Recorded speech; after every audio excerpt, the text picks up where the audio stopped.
اشفاق احمد صاحب لکھتے ہیں کہ میں اور میری بیوی انگلینڈ کے کسی پارک میں بیٹھے تھے کہ چند نوجوان وہاں آ گئے۔ اتنے میں مغرب کا وقت ہو گیا تو انہوں نے وہیں نماز شروع کر دی۔ چند یورپ کی لڑکیاں ان کے پاس آ کر بیٹھ گئیں۔ نماز ختم ہوئی تو ایک لڑکے سے ان میں سے ایک لڑکی نے پوچھا، تمہیں انگلش آتی ہے؟ تو وہ بولا، جی آتی ہے۔ تو لڑکی نے پوچھا، یہ تم کیا کر رہے تھے؟ لڑکے نے کہا، یہ ہم اپنے خدا کی عبادت کر رہے تھے۔ تو اس نے کہا، آج تو اتوار نہیں ہے، پھر کیوں؟ تو لڑکا بولا، ہم دن میں 5 مرتبہ اپنے رب کی عبادت کرتے ہیں۔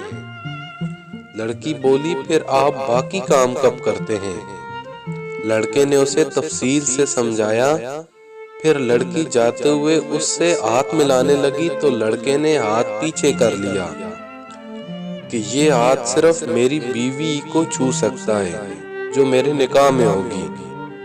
تو اس پر وہ لڑکی زمین پر بیٹھ کر رونے لگی کہ کاش یورپ کے لڑکے بھی ایسے ہوتے تو آج ہم اتنا رسوا نہ ہوتی۔